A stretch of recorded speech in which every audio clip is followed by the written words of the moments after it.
Okay, so we're looking at 9.3 geometric sequences today. Oops.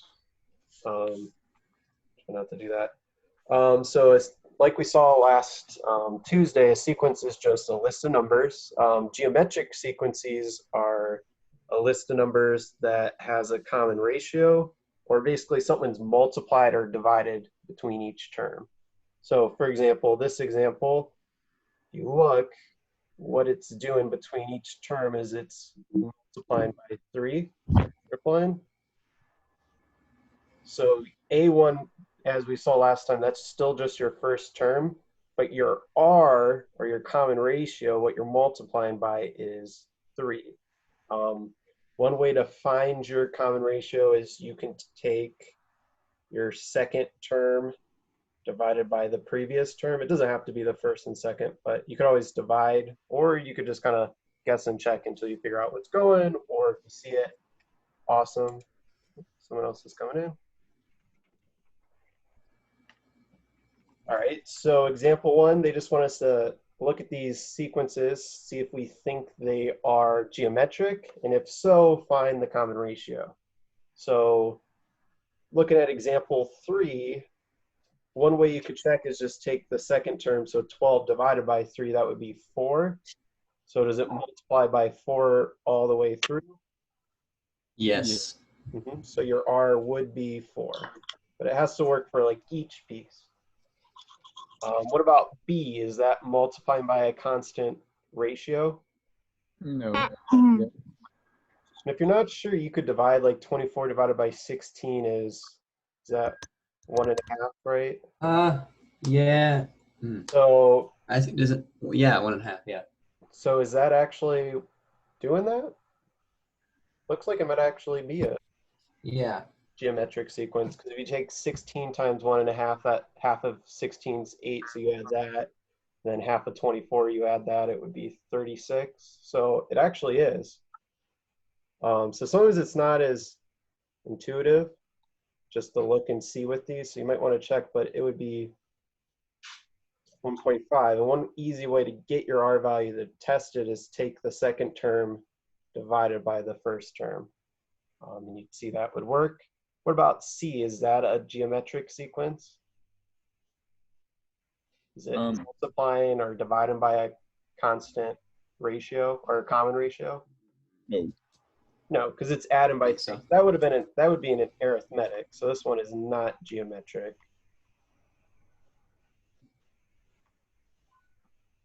Right? What about D? So to go to 5 to 10, it would multiply by 2. 10 times 2 is not 50, so also not geometric. E is it divides by -1/2, or an easy way to just, Yeah. I don't know how good you guys are at seeing. I can kind of sometimes just see them in my head, but sometimes it's harder, depending, especially when it's fractions or negatives. But notice the signs are flipping, so you know you're multiplying or dividing by a negative number. But you would see it divides by or multiplies by -1/2. So that would be geometric. F. One thing That'd with be 3. that'd be like 1/3. It's, or wait, it'd be yeah, multiplying by 3. Yes, you're right. So and that's doing the same because basically the bottoms canceling out that 3 on top each time you multiply. But you could also put in your calculator, like divide that, you would see it's 3, and then if you multiply those, you'd see it does hold true throughout the sequence. So that's how to find your R with the geometric sequence. A lot of times you can just kind of see it, but especially with geometric, because a lot of times you might have a decimal you're multiplying, it might be tougher to see. So dividing it is probably pretty helpful, this formula. And you don't have to do A2 and A1. For example, you could do A3 and A2. It just has to be a term in its previous term. So that should help. All right. So in example 2, they just want us, they're telling us it's a geometric sequence, but they want us to continue it pattern. So you really need to figure out your R value either by kind of doing the eyeball test or using that kind of rule or dividing the second term by the first term. But does anyone know what the R value would be for this example A? 2.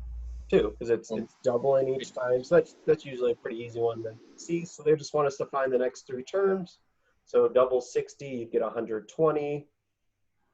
Double 120, you'd get 240. And then double 240, you would get 480. So those would be the 3 next terms. B is, remember, they're telling us it's geometric. So there it goes.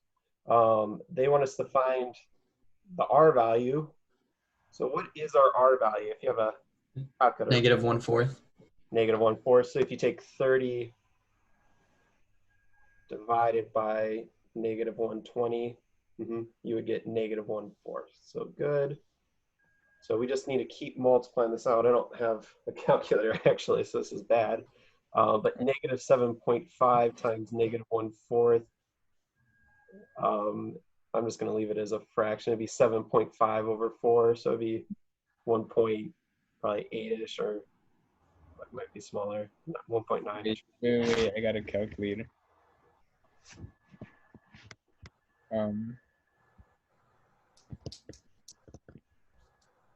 What'd you get? I got 1.875. 0.875, okay.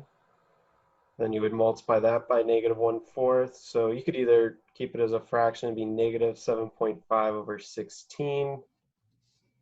Or probably it's about negative probably 0.4 something. I'm running out of space and this is getting sloppy.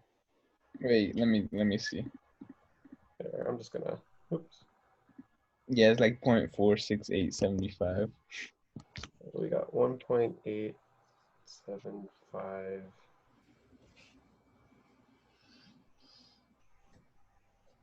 You said it was negative 0.4 or what? 6875.47. Okay. And multiply that by negative 1/4. What would our final term be? And sorry, this is kind of sloppy, but it's not too bad. 0.11. 0.1. So you're just multiplying to get each next less than this number, just multiply it by negative 1/4 or negative 0.25. C, does anyone see what the R value would be in that one? 1/2. 1 1 and 1/2. 1 and 1/2. So it's gain and a half each time you multiply. So the 1 keeps the original and then it adds an extra half. So this next one, 27 times 1.5 would be 13.5. Would it be 40.5? Yeah. My mental math's okay. And 1.5 of that would be 20.25. So that'd be 60.75. Yeah. Oh, That would be. oh my gosh. Where are you going, Swoop? I don't know. Oh no. At least it saved. This is what we did. Okay. All right, we're not that. Okay, it's saved. Okay.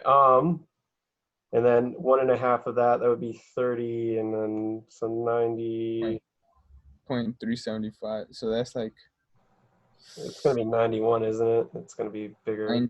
91 point 35. 91.1 something, I think.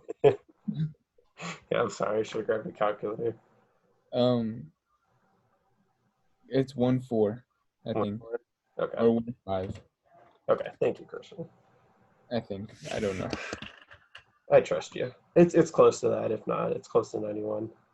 All right. So, like we saw last week, you're going to be asked to find like a specific term. So find like the 10th term, figure out the 20th term in this list. One way you could do it is just write out the pattern, but honestly, that's kind of annoying, especially when they ask for a pretty large number.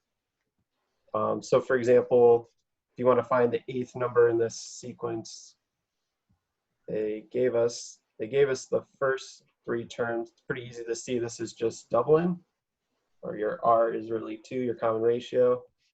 So it'd be 48, 96, 180, 192. Mm-hmm. 1, 2, Wait. 3, 4, 5, 6. Am I right? Yeah. Yeah. And then 192 384. would be 384. 84. Thank you. And then is that one more? So that would be 768. Wait. Never mind. 700. It'd be 800 minus 32. So that would be 68. Oh, you did say that. Yeah. Okay. So that would be your 8th term, but kind of annoying, especially if you're like me right now and don't have a calculator. It's kind of tedious just to keep working it out. So we're going to use this formula. It's pretty similar in terms of like what the notation means. A of n is what you're trying to find. A1 is first term.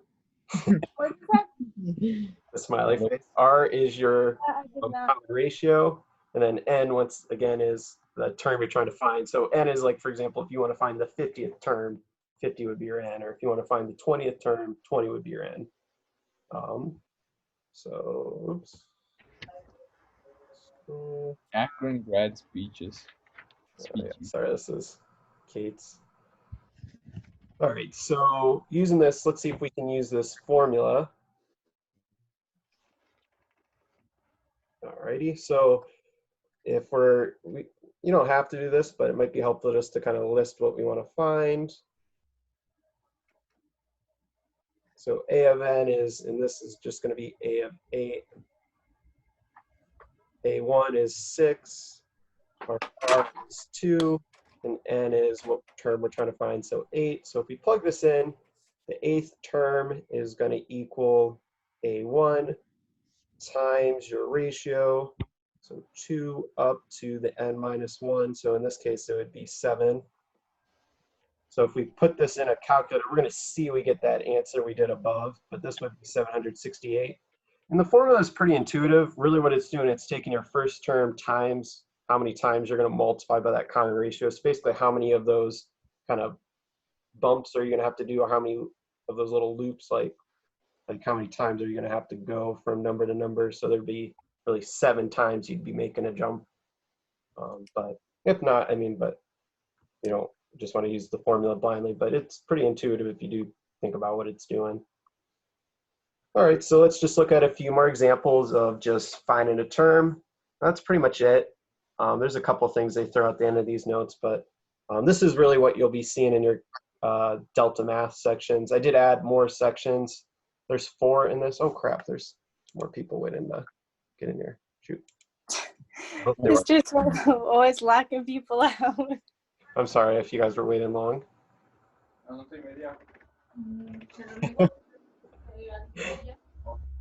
I just saw it was orange, so it probably was a while. So it was probably yelling at me. All right. So I'm sorry if you just joined in. I am recording this, but we are on. We kind of worked through 9.3. We're on the 2nd page. We're looking at how to I was waiting forever for you to let me in this room. I'm sorry. I'm sorry if you're waiting too, Damien. But all right, so looking at example B, what is the 10th term of the geometric sequence? We're using that formula above. So really, there's 2 things you really need to think about is what is your A1? So remember, that's just your first term. And R is what's your common ratio. So for geometric, it's multiplying or dividing by someone. So what's this one multiplying to get from number to the number? 3. 3. If you can't see it, take like your second number divided by the first number. So for example, 12 divided by 4 would be 3. So you can't like see it. Sometimes if it's like a fraction, it's not always easy to see. So using the formula above on our notes, we're using. Isn't it like 4 minus 1 or something like that? We're using this formula here that's circled Oh, above. okay. It's different than the one we saw on Tuesday because it's geometric. Yeah, geometric has its own formula. Okay. So we're going to do A of n. So in this case, it would be the 10th term would be our first term. So 4 times our ratio up to the n minus 1 power. So in this problem, our n is 10, so it'd be 10 minus 1, or really 9. So in your calculator, if anyone can help me out, I'm sorry, I did 12 to the 9th. I didn't work this one out, but what is 4 times 3 up to the 9th power? It's probably gonna be quite. 78,732. You said 38,000. 78,000. 78,732. 732. Yeah, but just seeing how if it's tripling, that's gonna get big pretty fast. Yeah. All right, same idea with example C. Figure out what your first term is. Figure out what your R is. So your first term, obviously, just it's what you start with, so not much thinking really going on there. Your R, what would your R, what's this function doing? How does it go from negative 36 to 18, then to negative 9? What is it dividing by, or what is it multiplying by? Negative 0.5. I guess the question is really, what is it multiplying by? Because you don't, if it's dividing by 2, you don't want to put 2 for your R. You want to put that it's 1/2. So actually, Negative 40. clear, your R is always going to be what you're multiplying by. So if you're dividing, you should have a fraction if it's getting smaller. So you said it was divided by 2, or really multiplied by negative 1/2, right? So if you see your signs flip, that means you're going to have a negative R value.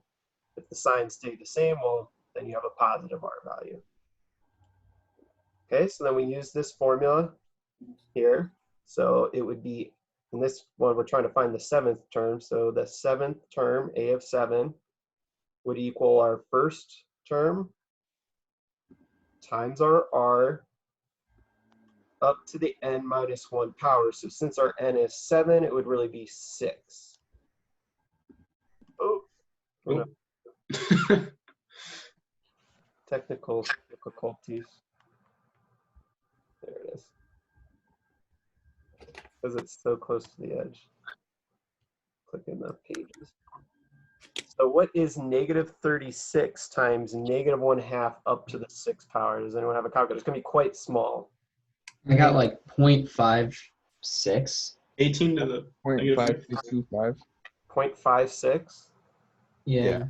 Did you get that as well, Christian? Just to confirm. Yeah, negative 0.56. Negative.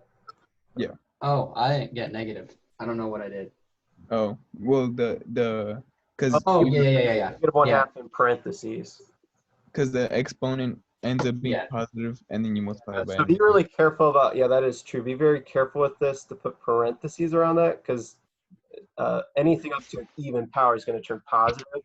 So you're going to have negative 36 times whatever that is. So yeah, it would be negative. Yeah, so that's something to be careful about. Yeah, you probably really do want to add this parentheses. So even in this formula above, if you want, might save you some, especially, it's really only important if you have a negative, but it might be a good habit just to put that R in parentheses. That could probably avoid some mistakes in the future. Mm-hmm. All right, so then this last example, same idea. They tell us that our first term is -3, and they tell us that our R is -2. So all we're doing is we're plugging it into that formula. Oh, nope. Yeah. All right, so it would be A of 8, because they're trying to find the 8th term, equals A1 times, and I'm going to illustrate that we should probably put our R in parentheses, up to the n minus 1. So that would be 8 minus 1, or if you just want to write 7. So you would put this in your calculator. What's -3 times -2 to the 7th power? It's going to be pretty big. It's 2 to the 7th power. That's, you get 384. what is it? 384. That's it? Yeah, I think. I think it's going to be oh, it would be positive, yeah, because you'd have a positive, negative times negative. It's because 2 to the 7th is 2, 4, 8, 16, 128. 2, 64. 220. Yeah, you're right. It's smaller than I thought it was. Where did the hearts come from?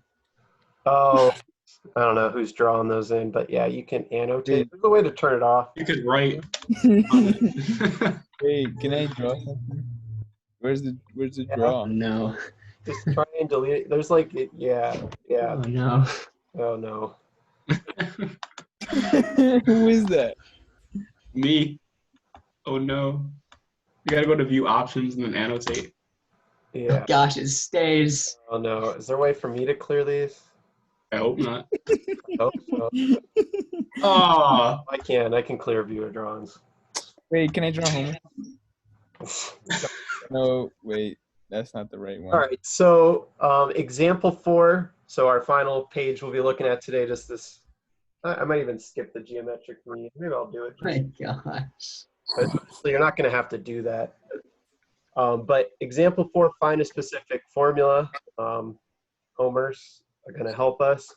Using this formula here, Learning with Homer. to just plug it. We're just going to come up with a formula. We're not actually going to evaluate it. So they want us just to come up with a general formula for this. Does anyone see what our R value is? Heck. Is Homer Prime times 3. 3. R is 3, and our A1 is 2. 2. That's really all we can figure out. A1 is just your first term, so your first number is 2 in the sequence. And then R is what is it multiplying by each time. So it's tripling. How did it come out so like well neat drawn on this thing? Nothing. I don't know. Oh, so someone's writing in the answer. So A of n equals, so your A1 would be 2 Uh-oh. Oh, wait. Homer, no. times, can we shift the Homer? Voice and cleft palate. Can you shift the Homer? Somebody? I 3 can't. up to, and we would just keep it as n minus 1. Oh, okay, then that doesn't really matter. So Homer's a little bit in the way, but our answer would just be A of n equals 2 times 3 up to the n minus 1 power. So we're just coming up with a formula. We're not actually like evaluating. Mm-hmm. Find a formula. Homer. Okay. Same idea with B. What would our R value be? What would our A1 what would our A1 be?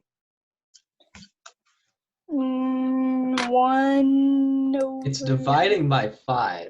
Yeah. Okay, so How do we? you multiply That and would divide be- by 5. 1 over 5. So it'd really be like 1/5. Ah. Divide and put like 1 over that number. Did you accidentally just write 1 over 55? Someone drew that. Well, that's Ava. I didn't even No, know. I wrote one. Mine. I did not just Alright. hear what you said. Someone else drew a 5, so it looked like 55. Oh. Yeah, Okay. all right. Does someone want to draw in? What would the formula for B be? Oh. Wait, Someone wants to try and draw it in. It's probably, I don't know. How someone come up to the Are you board. using Zion, local- I elect you. How do you guys do this? Zion, come up to the board. I don't know how you guys do it either. Like, How do I use the board? You gotta go to like you see at the top how it says like swoop, Okay. and then Yeah. annotate. I'm impressed with you. Yeah. Like, Oh, oh, Gotta Can I zoom do in? the whole. Zion, come to the board. Sam. Oh yeah. Oh yeah. And then we gotta. I didn't know you could do this. I like how the A is a box. It worked. You insulting mark. my A's. Homer died. Oh. Okay. And then Yep. So that looks good. I think that was that you, Zion, that put that in? yeah. All right. So let's look at example 5. This find missing terms and geometric mean quick. Honestly, you're not going to have to know how to do this like on your delta math, so I might just skip it. But let me see if there's it, because Did you find delta math? I just find it like before this morning. So there's 4 more sections. I'm sorry, it's a little bit more. Oh, I made them each 5 questions each instead of 10 like the one from. Oh, thank God. So hopefully it's not too bad. It really shouldn't be too hard, but if you need to like finish it next week, it's probably not a big deal. I don't know if we'll have like a little take-home quiz next week. We'll probably wrap up chapter 9 though next week because it's pretty short. you could I saw write. section 1. It's very terrible. So find and missing terms. Is it worth doing this? God. I'm trying to think if there's an easier way to do this than. Damien. Do you have any clever ways to do it? Like, because one way you can do it is you can plug it into this formula. Like you can plug in like an A of n value. Like you could plug -54 in for A of n. You could plug 2 in for A1, and you could plug n and 4 in for n. But oh god, what is happening? But here, I'm gonna clear this junk. Mr. Young. Oh wait, I don't want to actually clear like the good stuff. So I get it. What's going on, Eva? I don't I don't know what like this is trying to say. For geometric mean. Yeah, like right there, that box. Oh gosh, stop. Can we do this section? No, this one. There's a clear button, Chris. Yeah, I'm trying to. I don't want to. Okay, I'll do it like the proper way, but Oh, you want to clear the homework? I'm guessing there's Box. probably an easier way to do this, so I'm gonna erase some of this. Can't you just kind of like guess and check if you really wanted to? Yeah, here. Let me erase all this. All right.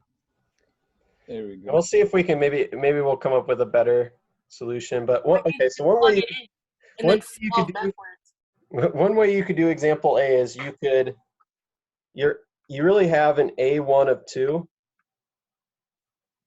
And you also know that it's really the fourth term is -54. So one way you could do that is using this original formula. You could plug this information in. So we know we're going to use our fourth term because that's what we know. So we're going to we'd have -54 equals A1 times our R, which we don't know, and then n minus 1. Since we plugged in A of 4, we'd have 4 minus 1, or really 3. Or, sorry, 4 minus 1, which would be 3. Bless you. We'd have -54 equals 2 times R to the third power. You could divide by 2. You would get -27 equals R cubed. Does anyone know what the cube root of -27 is? -3. -3. Gosh. So your R value is -3. So that means you can take each term here in this list and you can multiply it by 3. So 2 times -3 would be -6. -6 times -3 would be +18. And then you would see 18 times -3 would give you that -54. There Makes might sense. be an easier way to do it than this, but this is pretty effective. Basically, you're just finding your R value. Let's look at another one. And then we'll see if we can, the geometric mean one's supposed to be a little bit of a shortcut. We'll see if I can figure that out. I don't know. So for this one, you know your A1 is 9. You actually know the fifth term in this problem is 144. So we're going to plug this information into this formula. So we're going to plug in A of 5, that would be 144 equals our first term, so 9, times our R, we don't know, and then it would be n minus 1. Since this is the fifth term, I'm going to use that as my n, so it would be 5 minus 1. So I'd have 144 equals 9 times R to the 4th. Okay. Problem. Is 144 divided by 9, is that anything nice? Yeah. It is? It's 16. Oh, it is? Okay, I was kind of worried. I was like, oh, that doesn't look like it. I thought this one might be a little sloppy. Then what is it, 2? The fourth root of 16 would be 2. So it's just doubling. So it's 18, Epic. 36, and then 72. Nice. Okay, so let's see if we can kind of walk through this last one together. So our A1 is 28. What else do they give us in this sequence? 8-3. The third term? 7. So we'll plug this into our formula. So what's gonna be on the left side of our equal sign? The 28.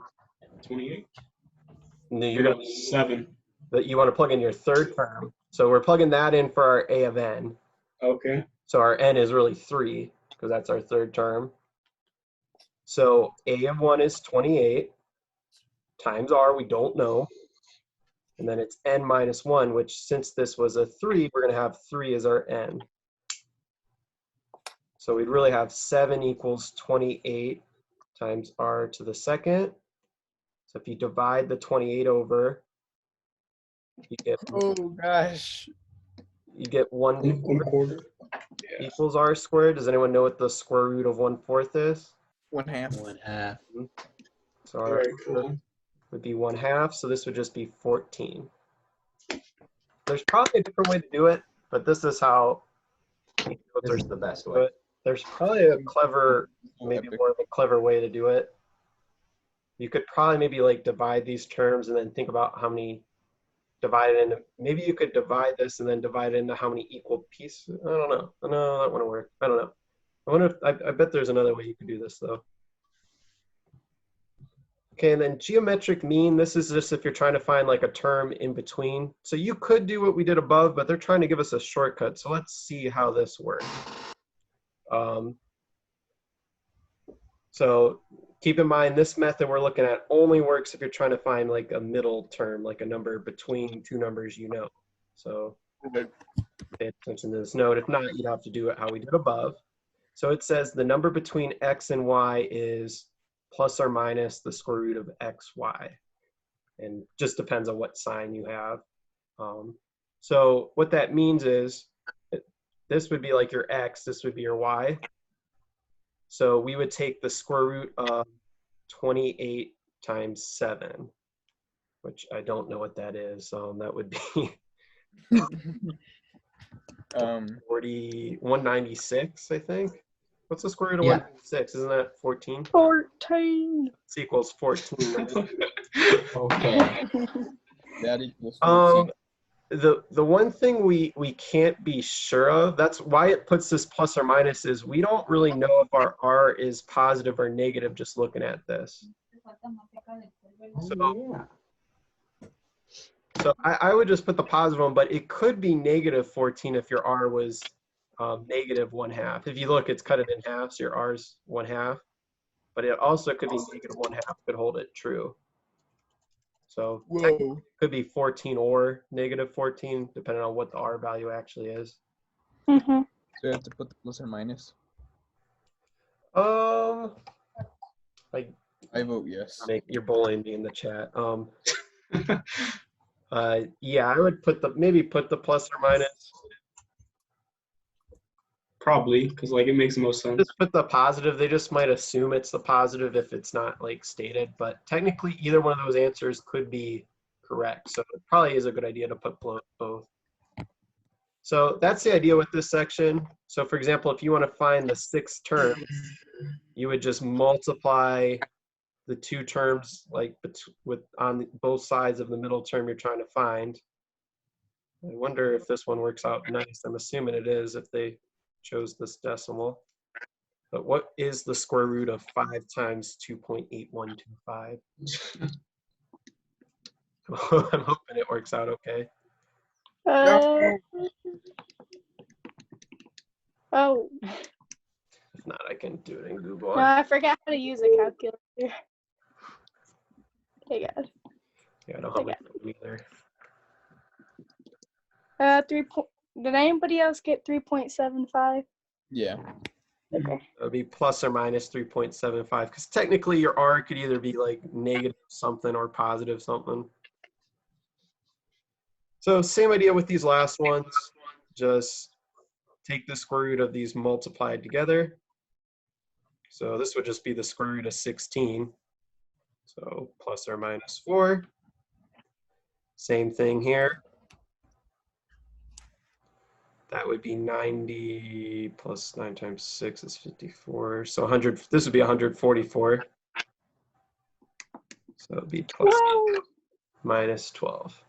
That's like the best. That's the best one, Mr. Swope. Isn't it? Yep. So to be honest with you, you're not going to see. So that's it in terms of the notes for today. But to be honest, you're not going to see anything like example 6, example 5. What you're going to see on delta math is like really like example 3 So these ones where you're just plugging into the formula to get a specific number. And there will be some where it's example 4. Some of the sections I assigned also have the arithmetic stuff. So like what we did last week in our last Tuesday in our notes. So just pay attention. Does it look like it's adding something between the terms, or is it multiplying? That's going to be what's kind of key. But let me stop the recording. Was I